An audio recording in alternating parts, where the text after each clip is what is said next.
Bueno, muchachos, para los que no lograron asistir, no se han podido conectar, pues entonces iniciamos la grabación, por si de pronto alguno necesita el archivo, pues yo lo mando, con todo gusto.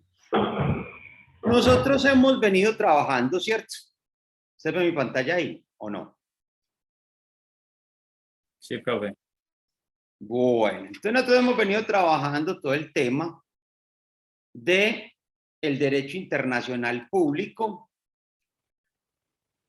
el derecho constitucional y todo lo que tiene que ver con las teorías que se desarrollan a partir de la Segunda Guerra Mundial desde el punto de vista de esa conceptualización de las nuevas formas de entender el derecho en el mundo. Y entonces nosotros manifestábamos acerca desde el punto de vista de la gobernanza política, de temas de geopolítica, acerca de ese constitucionalismo que es visto como un movimiento ideológico que se opone a el absolutismo, a las monarquías, a las dictaduras, a los regímenes autoritarios. Se oponen a esos gobiernos de facto, a esos gobiernos donde una sola persona toma las decisiones de lo público, ¿cierto? Y pues se regula en esa Declaración Universal de los Derechos del Hombre y el Ciudadano que toda sociedad que no tenga asegurada unas garantías de derechos, ni separada la separación de los poderes públicos no tiene constitución. Es decir, para los estados de derecho contemporáneos, ahora estados sociales de derecho, y ya la moda es estados constitucionales de justicia, para observar estos lineamientos, pues se parte primero que una constitución nacional tenga unas declaraciones, unas libertades, unas garantías aseguradas, pero adicional a ello se hace referencia a la separación de los poderes públicos, y mire que esa separación de los poderes públicos la tenemos vigentes, o la tenemos vigente en las situaciones del quehacer del Estado. ¿Y cómo se cuestionan las situaciones del quehacer del Estado? ¿Por qué? Mire ahorita cuando arrancábamos la clase, que alguien me preguntaba, profe, ¿cómo es la situación del alcalde de Medellín, del alcalde de Ibagué? Y entonces empezamos en una cantidad de situaciones jurídicas que empiezan a desarrollar un panorama, porque entonces desde la gestión y desde la función pública es lo mismo una destitución que una suspensión. Primer interrogante.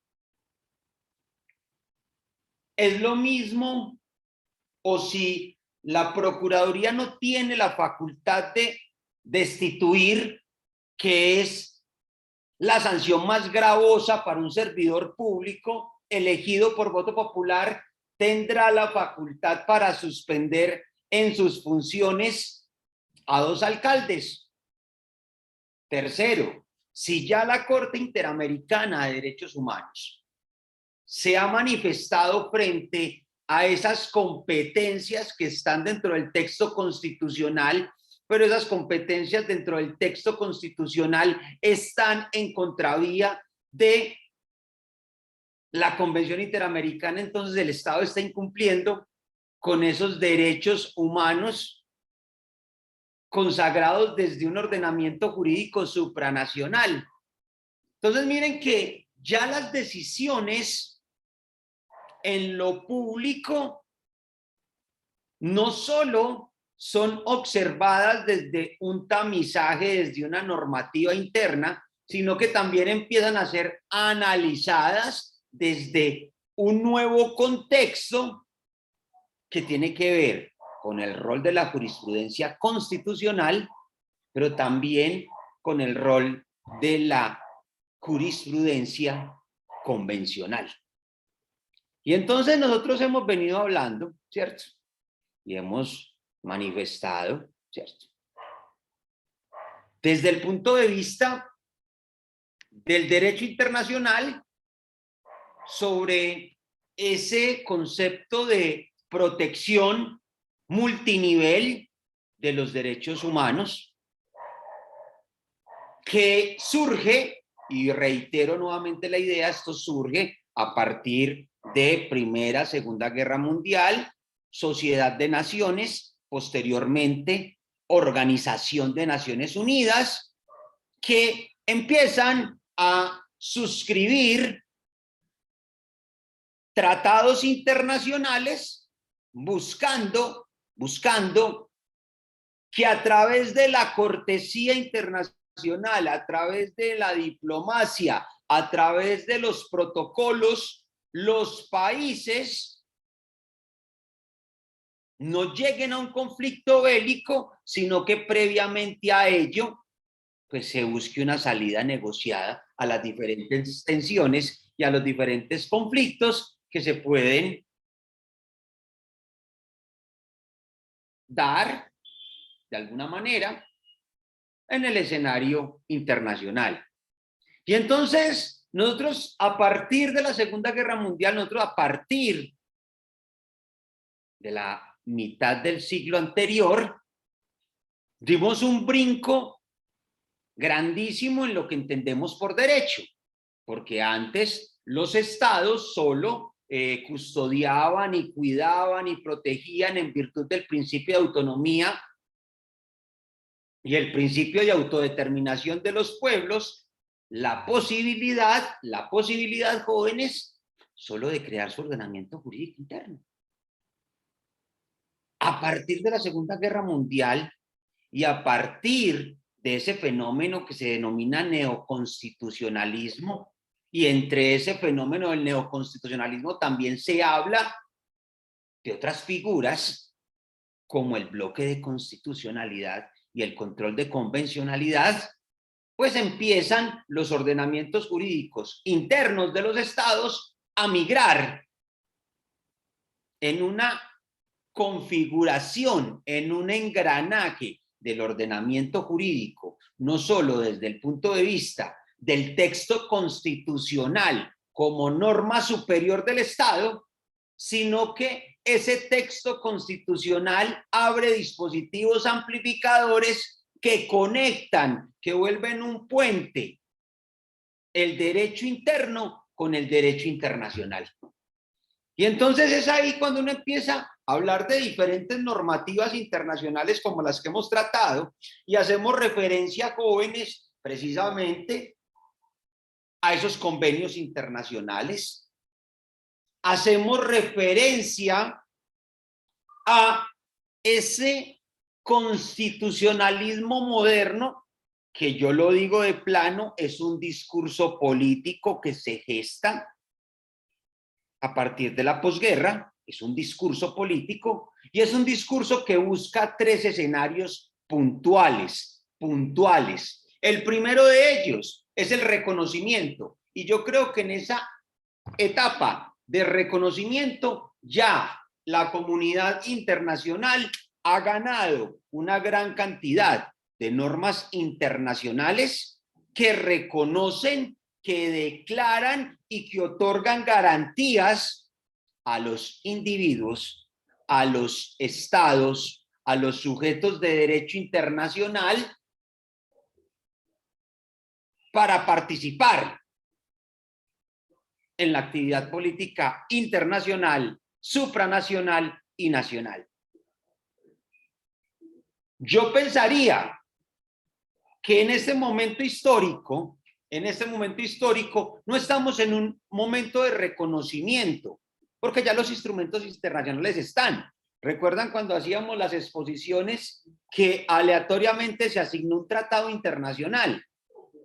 Y esos tratados internacionales hacen referencia, muchachos, a todos esos temas que están en la agenda internacional de los estados y que tienen que ver puntualmente con temas de medio ambiente, puntualmente con temas de desarrollo sostenible, puntualmente con temas bélicos, puntualmente con temas económicos y de mercado. Y mire que hemos reconocido a nivel internacional la creación de parlamentos supranacionales. Ejemplo, Parlamento Andino. Hay un Parlamento Andino. Ejemplo, un tribunal andino. Ejemplo, una Corte Interamericana de Derechos Humanos. Ejemplo, un Tribunal Europeo de Derechos Humanos. Entonces ya hay un reconocimiento que es un reconocimiento que no es internacional y que no vincula a todos los estados, pero sí vincula una gran cantidad de ellos. Hay unos estados que son hegemónicos y que no aceptan competencia. Ejemplo, Estados Unidos reconoce la competencia, ratifica y reconoce la Convención Americana de Derechos Humanos, pero no le otorga competencia a la Corte Interamericana. Pero aún así, en Norteamérica funciona la Comisión Interamericana de Derechos Humanos. Entonces, si nosotros observamos, nosotros podríamos decir que estamos en la etapa de promoción, en una etapa de sensibilización, donde los abogados litigantes, donde los académicos socializamos la importancia de este derecho internacional y este derecho internacional que tiene diferentes facetas, porque no solo hablamos, pues aquí hablamos de esa protección multinivel, pero si nosotros empezamos a hablar de derecho internacional, nosotros podemos decir, hay un derecho internacional público que se encarga de regular las relaciones entre los estados y los particulares, hay un derecho internacional público que regula las relaciones de los sujetos de derecho internacional. Podemos hablar también de un derecho internacional público que regula todo lo que tiene que ver con los temas diplomáticos de los estados, pero adicional a ello también podemos hablar de un derecho internacional privado que regula los temas de las nacionalidades, los temas de los bienes, los temas del matrimonio, de los divorcios, de las sucesiones, cuando hay disputas, no solo dentro de un ordenamiento jurídico, sino que a raíz de esas situaciones se crean unos conflictos donde entran diferentes ordenamientos jurídicos en juego. Piénsese aquella familia, aquel colombiano que se casa con una mujer española, que se van a vivir a Holanda, que en Holanda tienen un patrimonio, que constituyen una sociedad en Chile, que tienen unos hijos en Estados Unidos y que viven en Estados Unidos, ya tienen una propiedad y digamos que por cosas de la vida la pareja fallece y empiezan a mirar a ver cómo desenredan ese conflicto jurisdiccional, ese conflicto, ese choque de competencias jurisdiccionales a nivel internacional desde el punto de vista del derecho internacional privado. Y entonces miren que estamos en un momento de promoción y de un momento en el que usted empieza a observar ese dinamismo donde usted, por ejemplo, antes, cuando yo estaba por allá, en el 99, en el 2000 recibiendo clase, en la Facultad de Derecho de la San Buenaventura, yo tenía una profesora de Derecho Internacional Público y Derecho Internacional Privado, eran la materia era fusionada. Y la profe ponía unos ejemplos que nosotros en ese tiempo, pues oiga, la profe que se fumó, que estaba pensando, y casualmente estos días, pues organizando el archivo de mi oficina, encuentro exámenes de la profe y veo cómo esos casos hipotéticos que planteaba son casos hipotéticos que en ese momento nosotros lo veíamos como tan difícil que se dieran. En ese momento es muy sencillo que se den. Es muy sencillo que se den. ¿Por qué? Porque miren que la globalización, la apertura de las fronteras, también la mentalidad de los seres humanos, porque ya se habla de que no somos seres humanos o no somos nacionales de un territorio, sino que somos ciudadanos globales. Y miren que ya fácilmente una persona que quiera desplazarse de un lugar a otro, voluntariamente, no estoy hablando de migración forzada ni de desplazamiento forzado, pues si tiene la posibilidad, tiene los contactos, busca las oportunidades, fácilmente puede circular por el mundo. Entonces miren que el chip sí ha cambiado, y ha cambiado no solo desde la óptica de los estados, que ya aceptan normas supralegales, supraconstitucionales, que hacen parte integral de la Constitución. Entonces estamos en este momento de promoción. Y miren que si nosotros miramos el tercer eslabón del discurso, es decir, quienes plantean este fenómeno hablan de un reconocimiento, hablan de una promoción, pero también, y ese es el saldo rojo, y ese es el reto para el derecho internacional público, sobre todo en temas de derechos humanos y de derecho internacional humanitario, cómo lograr la protección.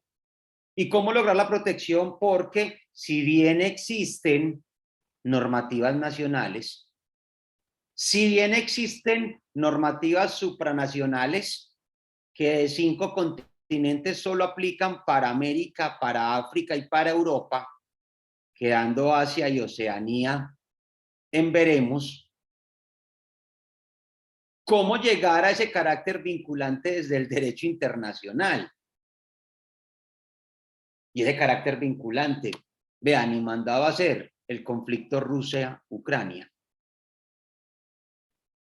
Tenemos una legislatura internacional, la Corte Internacional de Justicia y la Corte Penal Internacional tienen la competencia y tienen la jurisdicción para juzgar los crímenes de guerra. La Organización de Naciones Unidas tiene unos retos importantes frente al tema de protección, porque el reconocimiento y promoción lo tiene claro, pero en temas de protección internacional de derechos humanos, ¿cuál creen ustedes que sería el papel preponderante que debía tener la Organización de las Naciones Unidas frente a ese conflicto? Que son temas que lo dejan a uno como, bueno, la vigencia de este derecho internacional, ¿hasta dónde llega? Y entonces miren, muchachos, que son muchas las dudas, y sobre todo las dudas bajo el escenario o bajo la esfera de protección internacional de derechos. Y hablo de protección internacional de derechos desde el punto de vista de derecho internacional de derechos humanos, Declaración Universal de Derechos Humanos, convenios de Ginebra y protocolos adicionales a los convenios de Ginebra que se utilizan en tiempo de guerra.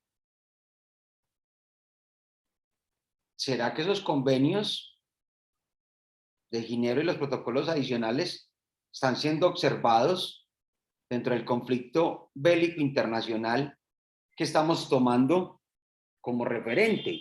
Ahí hay unas inquietudes que debe resolver la comunidad internacional y que probablemente después de la voluntad política y las discusiones que se den, no solo desde lo jurídico, porque lo de jurídico es lo último que se organiza, sino desde lo político, desde lo económico, desde lo social, porque algunos pensadores internacionales, internacionalistas, personas que saben de geopolítica, manifiestan es que lo que se está barajando en este momento es que después de la pandemia se está redistribuyendo el tema económico a nivel internacional. Detrás de eso hay unos intereses. No crean que es por el tema de que unos cuantos son prorrusos y otros son pro-ucranianos. Hay unos intereses desde lo agrícola y ya empezamos a sentir el coletazo en lo económico, por lo menos en Colombia, el costo del pollo, el costo de la carne, de ciertos insumos que dependen de esas materias primas que mandan desde estos territorios, la falta de oferta, es decir, no hay tanta oferta, hace que la demanda de esos productos se incremente y por ende pues el costo y el nivel de vida de nosotros los colombianos, no solo de los colombianos, de la gran cantidad de países que dependen, por ejemplo, de las féculas de maíz que vienen desde Ucrania y que vienen desde Rusia. También hay un tema que tiene que ver con el conflicto energético, tiene que ver, me he puesto de pronto a mirar por ahí el tema del conflicto y tiene que ver un tema energético y un tema de gasoducto. Es decir, por Ucrania pasan todos los gasoductos por donde le entregan gas a Europa. Por eso Alemania se ha hecho la de la vista gorda y no ha hablado tan duro en el conflicto. Es la razón. Guarda silencio, muchachos, guarda silencio porque Rusia es uno de los máximos exportadores de gas a Ucrania. Y otra cosa tiene que ver con un río que pasa por Ucrania que se convierte como canal interoceánico. Y ese canal interoceánico desde lo estratégico también tiene un interés Rusia porque no ha atacado toda la población ucraniana. Ha atacado son los pueblos que lindan o que pasan por esa fuente hídrica y que se convierte en un canal interoceánico. Entonces miren que las disputas muchas veces la gente dice, qué irracionalidad. Y yo les puedo decir a ustedes, sin miedo a equivocarme, jóvenes, si hay algo que sea pensado, si hay algo que es racional, es precisamente la guerra. No hay un acto más racional que la guerra. Y ustedes dirán, ¿por qué racional? Mire todos los intereses que hay en conflicto. Hay un tema de soberanía alimentaria que está colocando en vilo y que tiene que hacer replantear muchas economías, entre ellas la economía colombiana. ¿Por qué teniendo un país tan rico en medio ambiente? ¿Por qué teniendo un país que puede ser muy agrícola? Todavía seguimos insistiendo en ganadería a gran escala. Si se cosecharan todas las tierras que tenemos en el Estado colombiano, ¿ustedes no creen que tendríamos ese tema de soberanía alimentaria? ¿No creen que seríamos autosostenibles desde el punto de vista alimenticio? Si esas tierras improductivas se colocaran, ¿cierto?, en servicio de una agricultura sostenible, pues yo creo que el hambre se puede erradicar. El hambre se puede erradicar. El tema es pues como la coyuntura, la voluntad política, esas tensiones de quienes son propietarios de las tierras y del establecimiento que no están dentro de un discurso concertado a renunciar a esa propiedad. Y miren el choque que puede existir. Porque si ellos dicen es que nosotros adquirimos más propiedades, esos predios, esas tierras, conforme y con sujeción a las normas internas, ¿por qué tenemos que redistribuirlas? Y miren que si ustedes se colocan a observar el conflicto armado interno en Colombia, miren que hasta en el acuerdo de paz, en la justicia especializada para la paz, el último tema y por el que casi se daña ese acuerdo es por la redistribución de la tierra en Colombia. Y eso no se ha podido solucionar ni desde Marquetalia cuando se fundan las primeras guerrillas en el Estado colombiano. Entonces miren muchachos que ese escenario internacional tiene muchos enfoques, es un tema de gobernanza y no solo de gobernanza desde los sectores políticos, sino que también ingresa un nuevo concepto. Y yo no sé si ustedes lo han escuchado, que es el concepto de Gobermedia y el concepto de nuevas ciudadanías. ¿Se lo han escuchado o no? Profe, para mí son nuevos esos conceptos. ¿No han escuchado Gobermedia y nuevas ciudadanías o ciudadanos globales? No, profe. Entonces, miren que la Gobermedia tiene que ver con ese acceso a los medios de comunicación. Yo no sé si ustedes escucharon hace poco una noticia en la cual Twitter fue comprado por un gran mercader norteamericano y que inmediatamente Donald Trump estaba súper feliz porque ya no iba a tener censura por parte de esa red social y que podía volver a realizar o postular sus opiniones desde estas redes sociales y no había la censura. Entonces miren que ya los medios de comunicación, y no entendemos por medios de comunicación ya solo la radio, la prensa o la televisión, sino que desde el punto de vista de redes de comunicación, como un Facebook, como un Instagram, como un Twitter, como un LinkedIn, no faltará el que diga que como un OnlyFans, ¿cierto? A partir de esas redes ya hay un discurso direccionado y un discurso con intereses. Y eso ya entra a un fenómeno que en lo político empieza a generar réditos. Hay personas que ya se dedican a hacer marketing político por redes sociales. Vea, yo les pongo pues un ejemplo, porque nosotros ya somos vigilados desde unas redes de Big Data. Busquen en Google o busquen en redes sociales, busquen una motocicleta o busquen una lavadora o busquen algún artículo. Y les aseguro, sin miedo a equivocarle, que después de que ustedes hagan esa búsqueda selectiva desde su dispositivo móvil o desde su computador, misteriosamente le empiezan a llegar anuncios publicitarios de los artículos que usted estaba buscando por redes sociales o por estos buscadores de internet. Y eso es un tema de Big Data y es un tema de públicos segmentados. Profe, hasta los micrófonos de las aplicaciones se escuchan, porque a veces temas que uno habla con alguien le aparecen en los rastreadores de búsqueda, como publicidad. Por eso usted puede estar aquí conversando y puede estar su dispositivo abierto y podemos estar hablando de conseguir una motocicleta. Ah, que volvieron de moda las Yamaha CRX 115, ¿cierto? Y entonces, desde esa perspectiva, a usted le aparecen ya personas que están vendiendo RX 115, personas que están vendiendo iPhone, personas que están vendiendo.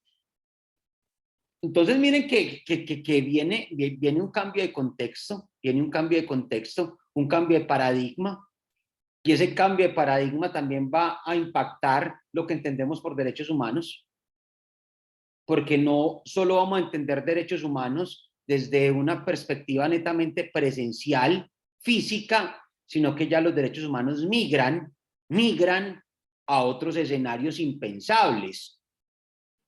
¿Se han escuchado hablar del metaverso?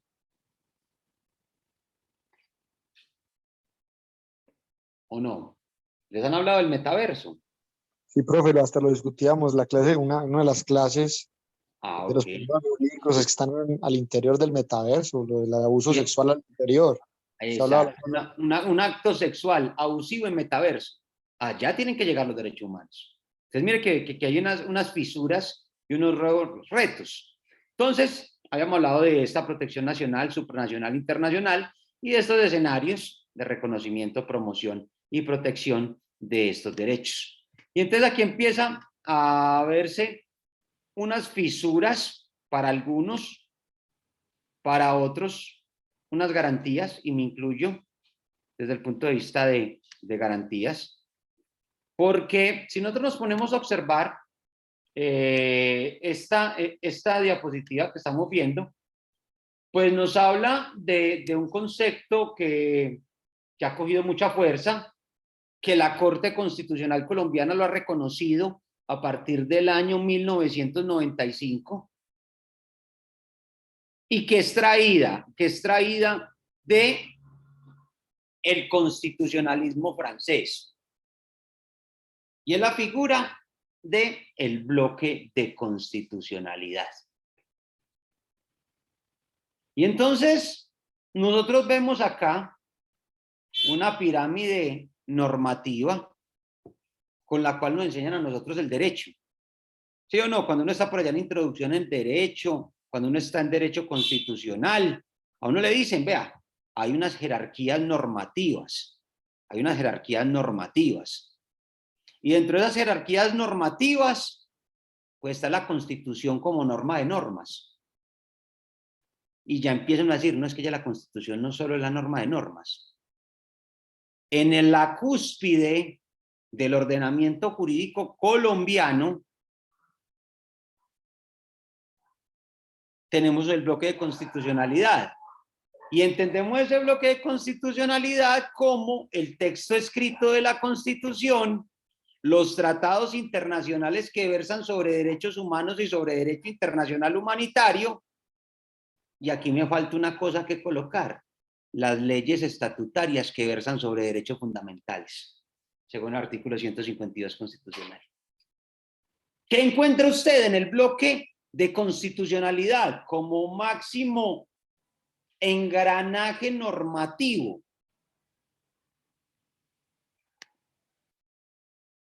Encontramos a la Constitución, los tratados internacionales de derechos humanos y los tratados internacionales de derecho internacional humanitario. Y adicional a ello, las leyes estatutarias que versan sobre derechos fundamentales.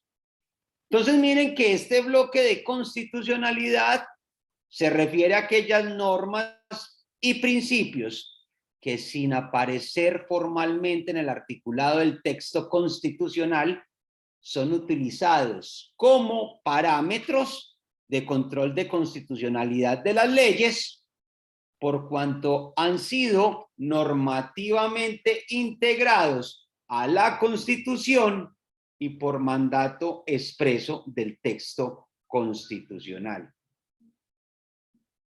Entonces, miren que la Constitución Política de 1991 hace referencia a esos convenios internacionales y a esas leyes estatutarias que versan sobre derechos humanos como normas supralegales.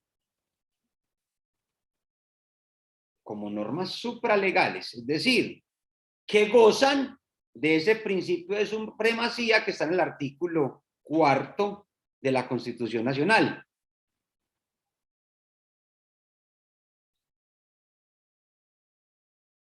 ¿Hasta acá soy claro? ¿O hay dudas o inquietudes? No, profe, muy claro, todo claro. Entonces, miren que ese bloque de constitucionalidad hace referencia.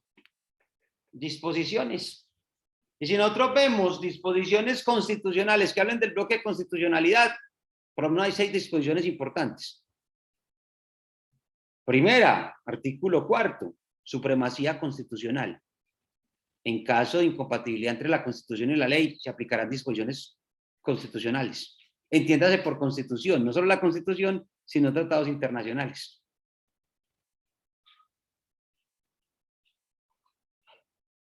Entonces, miren que también el artículo 93, el artículo 94 nos dicen que todos los tratados internacionales debidamente aprobados y ratificados por el Congreso de la República hacen parte de la legislación interna.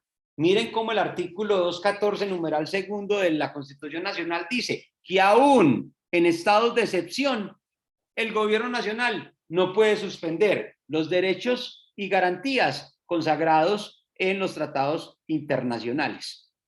Entonces, miren que a partir de este concepto francés que adopta la Corte Constitucional colombiana, y ahí la importancia del rol de la Corte Constitucional en la interpretación de la Constitución, desde ese puente del derecho interno al derecho internacional, pues la misma Corte Constitucional, la misma Constitución Política, pues ha dado vocación que esta Constitución, estos tratados internacionales y estas leyes estatutarias que versan sobre derechos fundamentales tienen prelación frente a las leyes, frente a los decretos presidenciales, frente a las ordenanzas, frente a los decretos de los gobernadores, los acuerdos, los decretos de los alcaldes y las resoluciones.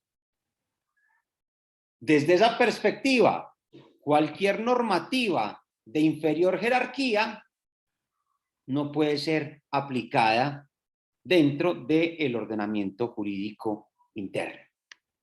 Y entonces nosotros empezamos a mirar ese derecho internacional público.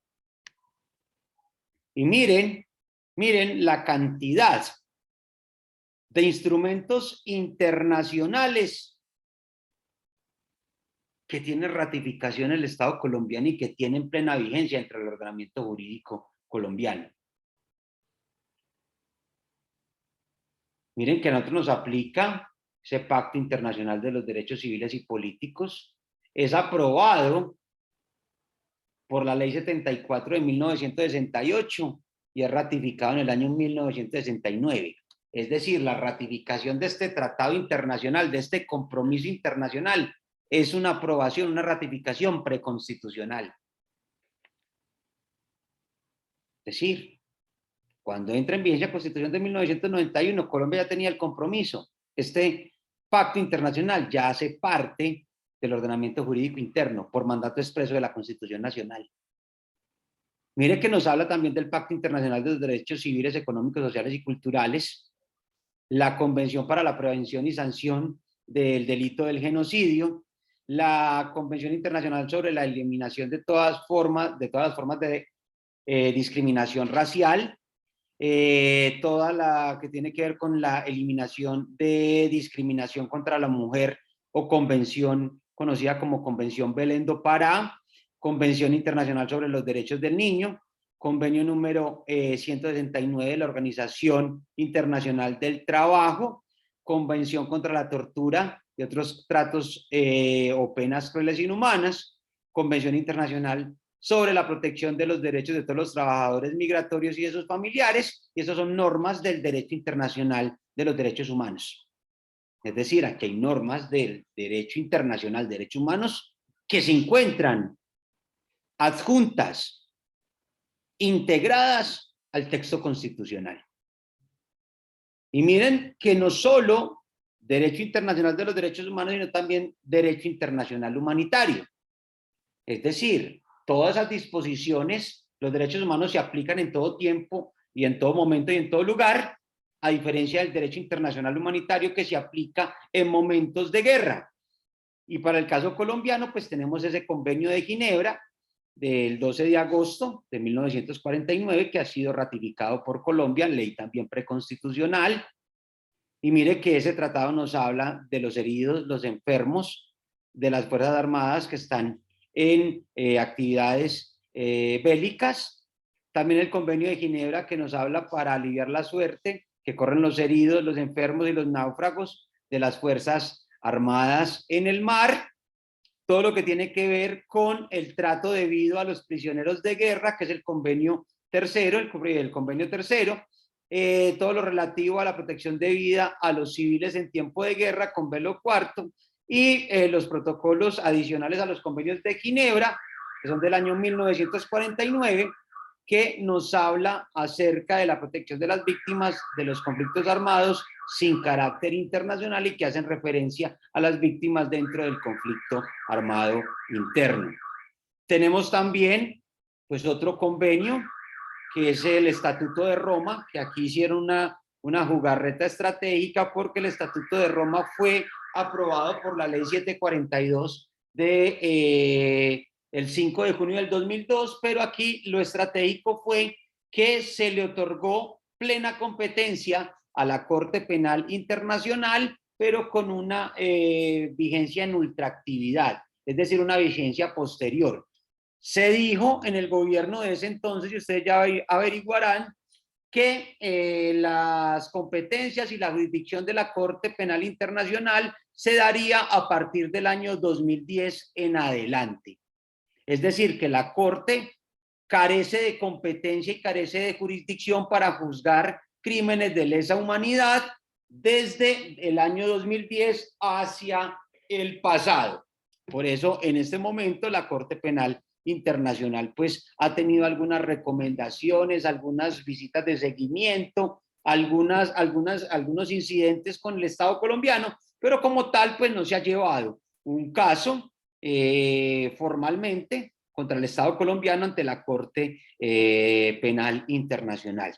También tenemos pues estos tratados del Sistema Interamericano de Protección de los Derechos Humanos, y hemos hablado pues mucho de ello, la Convención Interamericana de Derechos Humanos o el Pacto de San José de Costa Rica, el protocolo adicional que se suscribe con ocasión a la Convención Americana sobre Derechos Humanos en materia de derechos económicos, sociales y culturales, que es denominado como el Protocolo de San Salvador, la Convención Interamericana para prevenir y sancionar la tortura, Convención Interamericana para el tema de prevenir la desaparición forzada de personas y todas estas convenciones que se desarrollan y que tienen que ver con prevenir y sancionar todo lo que tiene que ver con la violencia de género, la violencia contra la mujer y todo lo que tiene que ver con enfoque diferencial de derechos humanos que está tomando una validez enorme dentro de los ordenamientos jurídicos, no solo el colombiano, sino que si ustedes se ponen a analizar en países como Argentina, como Perú, como Uruguay, Paraguay,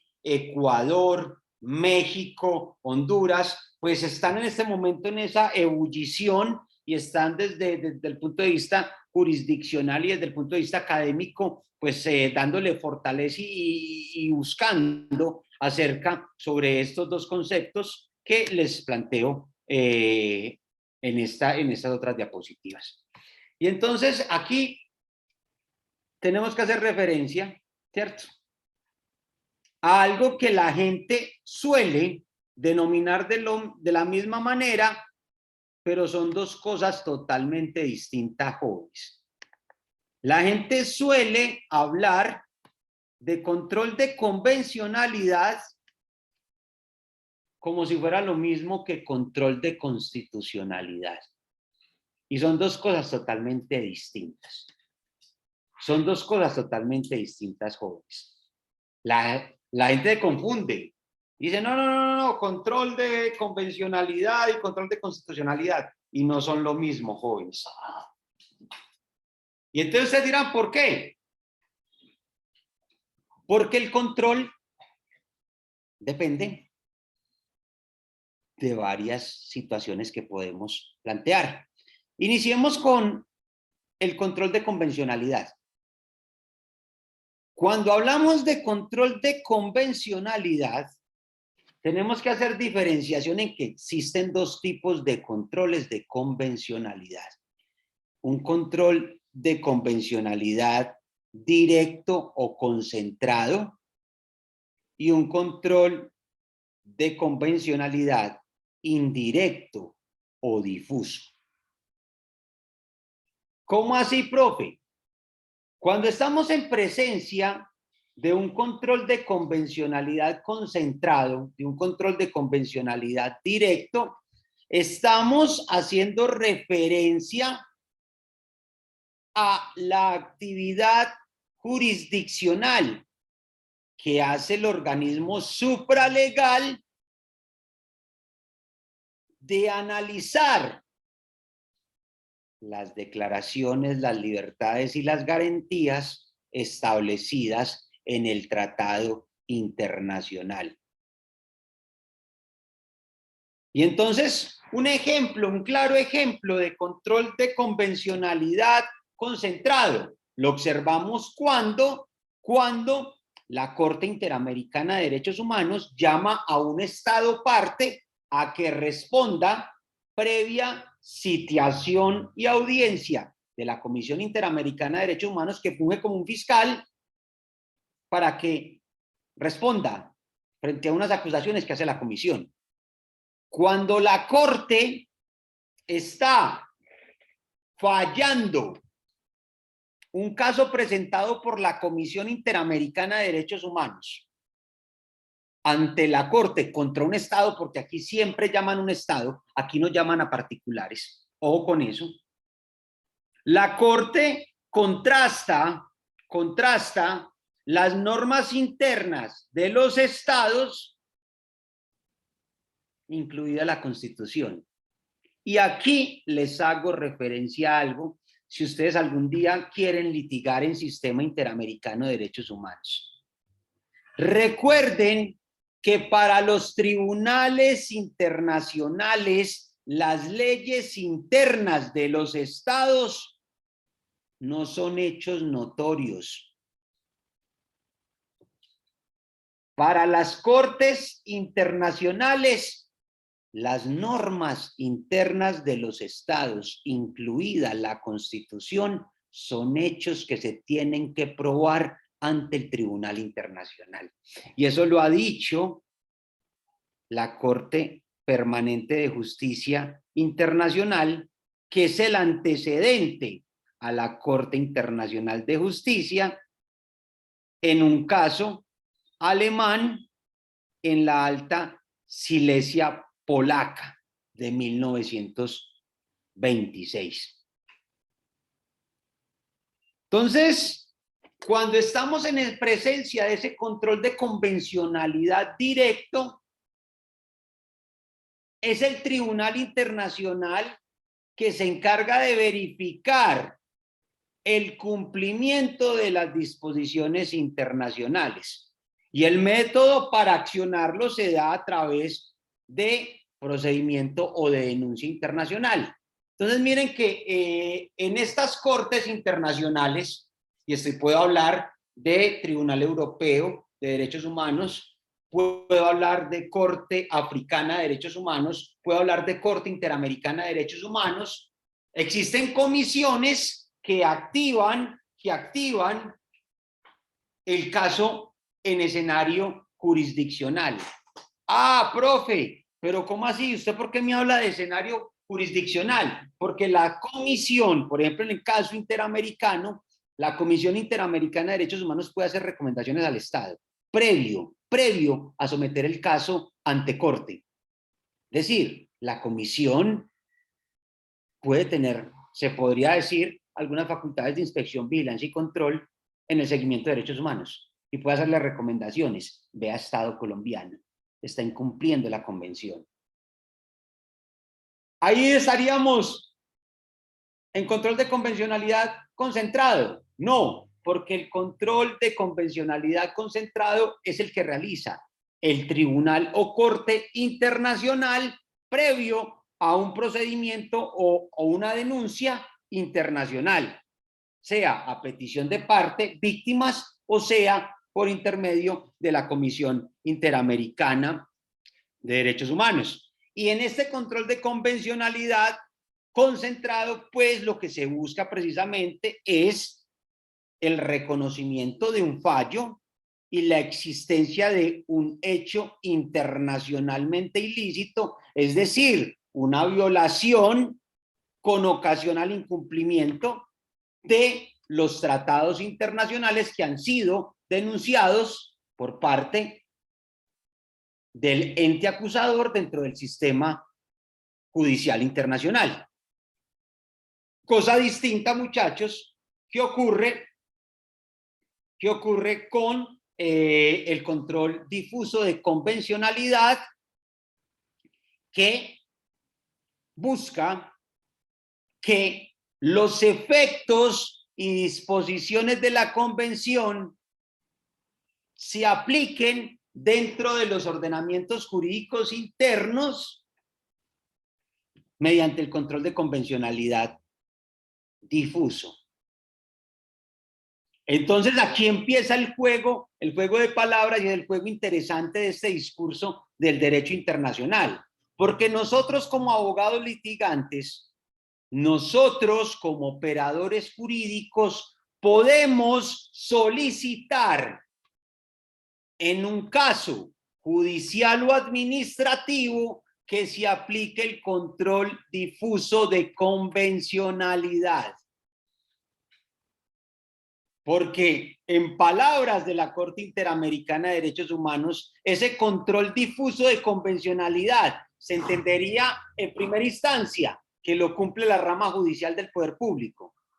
Pero las sentencias de la Corte Interamericana han ido más allá y dicen que no solo se dan para la rama jurisdiccional del Estado, dentro de la normativa interna, sino que ese control de convencionalidad difuso se extiende a funcionarios del ramo legislativo, funcionarios del ramo ejecutivo, organismos de control y operadores jurídicos. ¿Por qué? Porque nosotros como operadores jurídicos podemos solicitar a petición de parte que se haga un control difuso de convencionalidad, pidiendo que conforme a los lineamientos del artículo 4º constitucional, conforme al artículo 93, artículo 94 y artículo 2014 del texto constitucional, esos tratados internacionales hacen parte del ordenamiento jurídico interno, que son una norma suprema del Estado y que se debe un obligatorio cumplimiento. Entonces, miren que puede ser a petición de parte o puede ser también aplicado bajo la modalidad de ex oficio,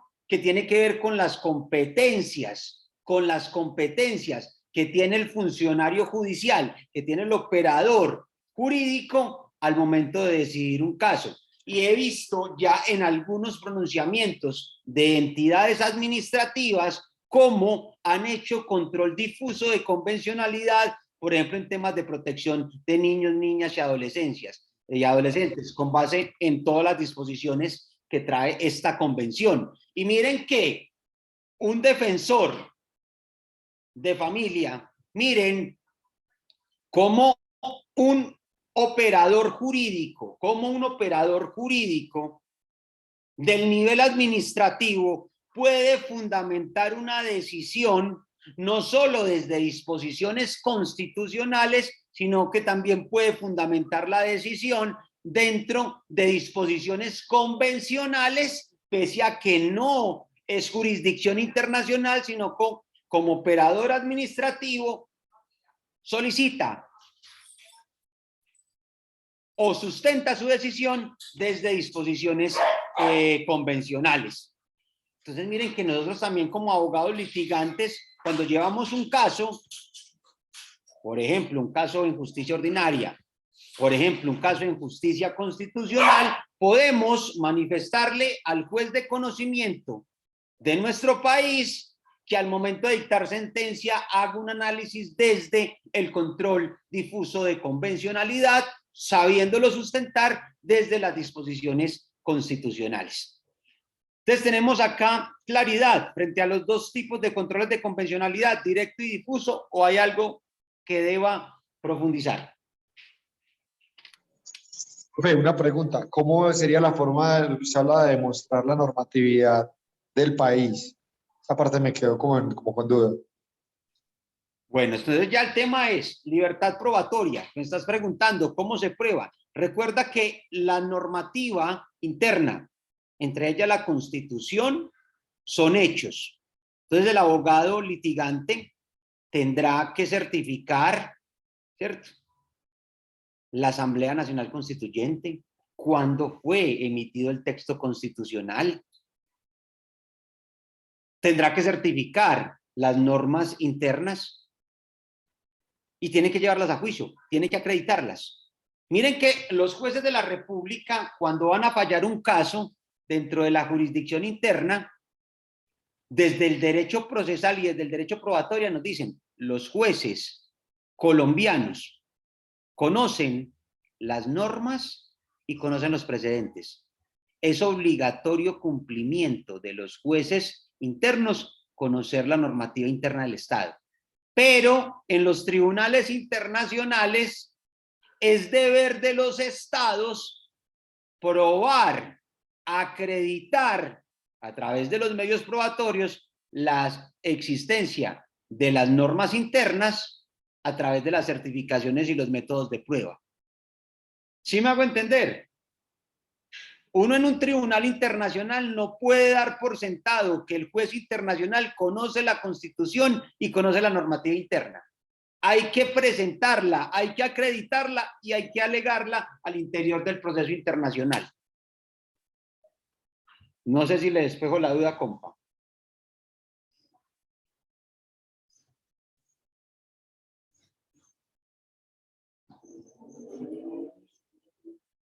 Silencio absoluto. ¿Qué pasó? ¿Me desconecté o qué? No, profe, lo estamos escuchando. Ya hasta acá somos claros, no hay dudas. Hasta ahí somos claros. Pues claro. Listo. Claro. Ahora, control de constitucionalidad. El control de constitucionalidad es una herramienta jurídica, pero el control de constitucionalidad no es de tribunal internacional, sino que el control de constitucionalidad es un control de jurisdicción interna. De jurisdicción interna. Entonces dirán, ¿cómo así? Hay un control de constitucionalidad concentrado, hay un control de constitucionalidad difuso y hay un control de constitucionalidad mixto. ¿Sí o no? Estamos en control de constitucionalidad. Cuando hacemos control de constitucionalidad, quien hace el control de constitucionalidad son los tribunales constitucionales. Ejemplo, en Perú, Tribunal Constitucional del Perú. Ejemplo, en Ecuador, Tribunal Constitucional del Ecuador. Ejemplo, en Colombia, Corte Constitucional Colombiana. Y entonces, cuando estamos en el escenario de control de constitucionalidad, tenemos que al interior de los estados hay una corte, hay una jurisdicción encargada de vigilar los principios, valores y fines del Estado, y esa resonancia, esa articulación, esa sinergia, ese engranaje de esas disposiciones constitucionales con el derecho internacional. Miren que cuando la Corte Constitucional verifica mediante control de constitucionalidad concentrado, verifica que las leyes y los actos administrativos que son demandados ante la Corte se ajusten a la Constitución como norma suprema. Pero volvemos al engranaje. No solo el texto escrito de la Constitución, sino entender por Constitución con todo lo que tiene que ver con bloque de constitucionalidad. Es decir, el texto constitucional, los convenios internacionales de derechos humanos y de derecho internacional humanitario que ahorita vimos, que están debidamente ratificados por Colombia, y las leyes estatutarias que versan sobre derechos fundamentales. Es decir, y permítanme, me devuelvo, que en esta pirámide normativa, esto porque se fue para allá. ¿Dónde está la pirámide?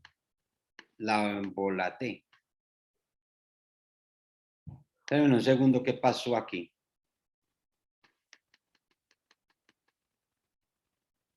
¿Ustedes están viendo mi pantalla o no? Sí, profe. ¿Ya están viendo mi pantalla? Sí.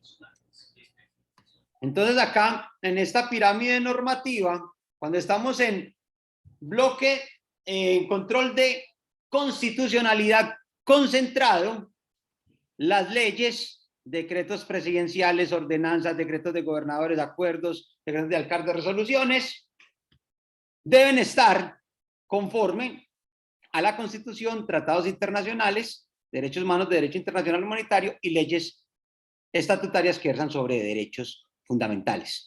Y ese control lo hace directamente la Corte Constitucional. Hasta ahí vamos claros, en control concentrado. ¿Cómo lo hace? Y entonces aquí empieza Cristo a padecer, porque la Corte Constitucional puede hacer control concentrado, de diferentes maneras. Control concentrado automático, control previo o control posterior. Ustedes han escuchado que la Corte Constitucional colombiana ha declarado inconstitucional o inexequible una norma del Congreso por vicios de procedimiento antes que el presidente de la República la sancione. Es decir, se presenta un proyecto de ley, se discute, el Senado lo aprueba y el Senado lo manda a la Presidencia de la República para que el presidente lo sancione, y previo a la sanción, la Corte Constitucional dice, la declaro inexequible por vicios de procedimiento. ¿Se lo han escuchado? Sí, eso ha pasado en Colombia. ¿A qué hace referencia a ese evento?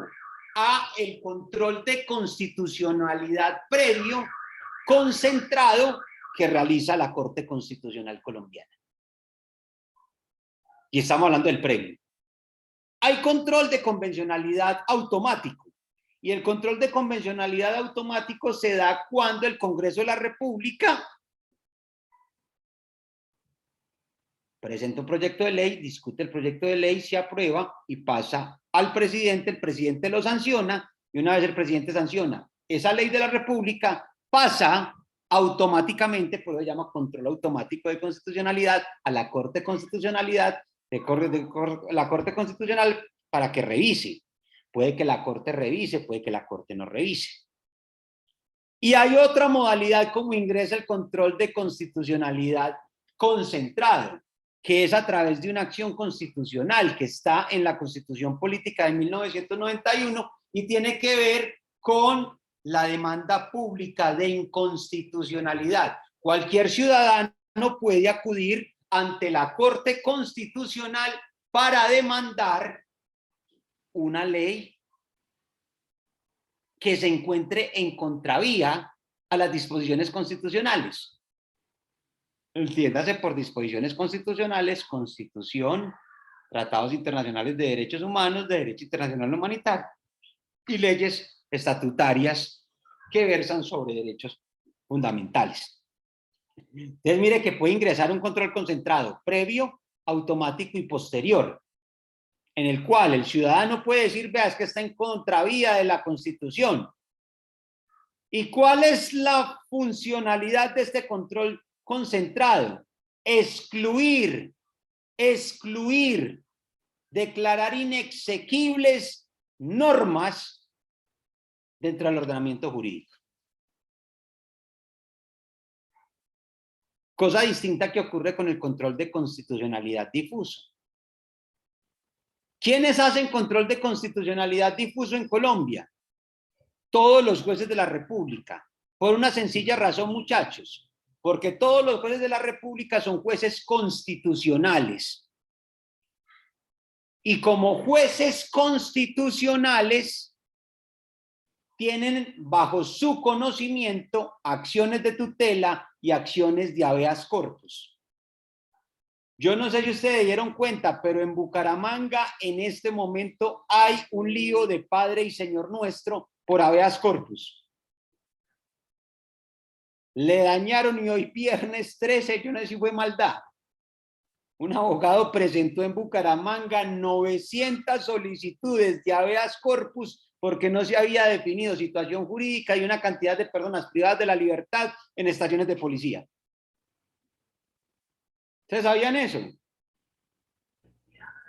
Por mi parte no lo sabía. Eso es la bomba hoy. Esa es la bomba hoy desde el punto de vista constitucional. De hecho, el Consejo Superior de la Judicatura, muchachos, el Consejo Superior de la Judicatura le tocó sacar una directiva, la resolución número SAR 22115, donde para dar conocimiento a las solicitudes constitucionales allegadas a la oficina judicial de forma masiva, se convocan a todos los magistrados, jueces del Distrito Judicial de Bucaramanga para cumplir los términos perentorios de los habeas corpus que presentó un abogado en el Distrito Judicial de Bucaramanga. 900 solicitudes de habeas corpus. Está el término perentorio, les dañó el fin de semana. Hoy estamos a ¿qué? ¿13 de qué?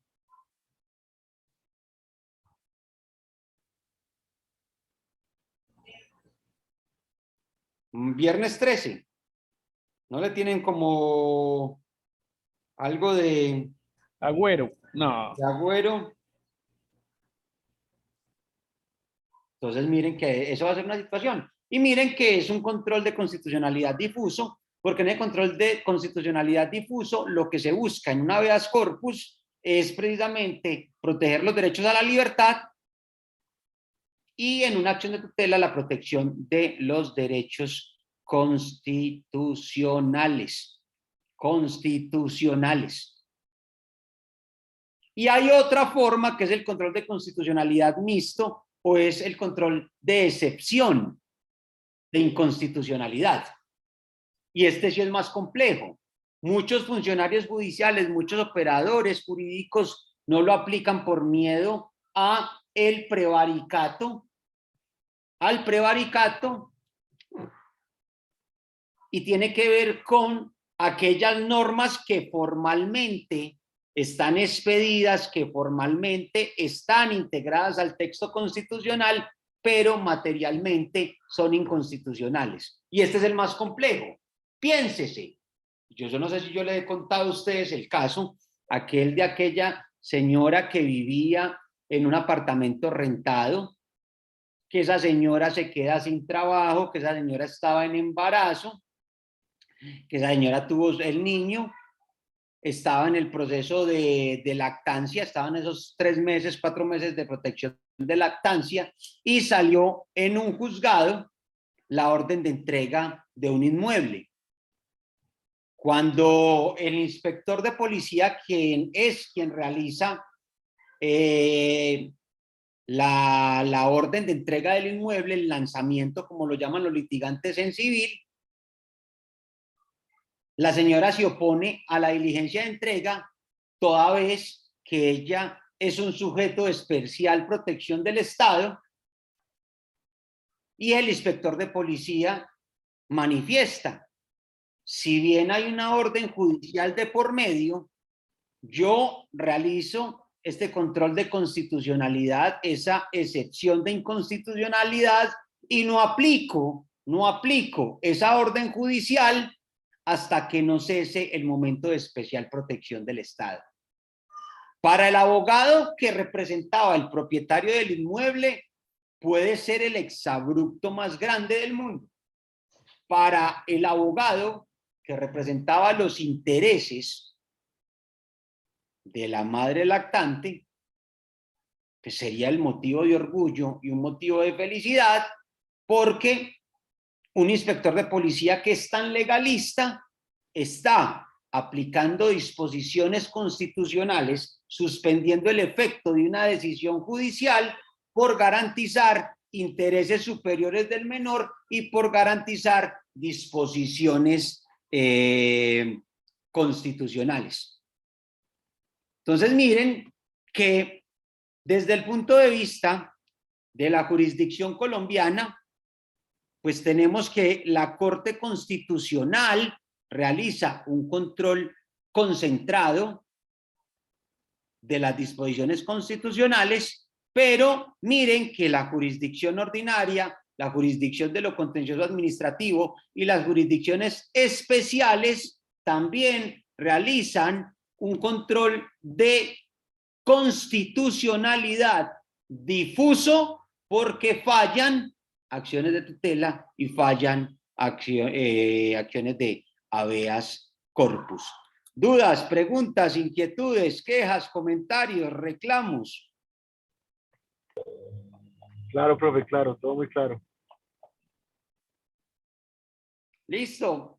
Bueno, muchachos, sigan trabajando en el taller y el próximo viernes, pues les vuelvo a mandar el enlace, se los mando el mismo viernes para no enredarlos en el grupo. Les mando el mismo enlace. Listo, profe. Muchas gracias. Muchas gracias. Gracias. Descansen. Hasta luego. Gracias. Chao, profe, Chao, hasta profe, luego. gracias.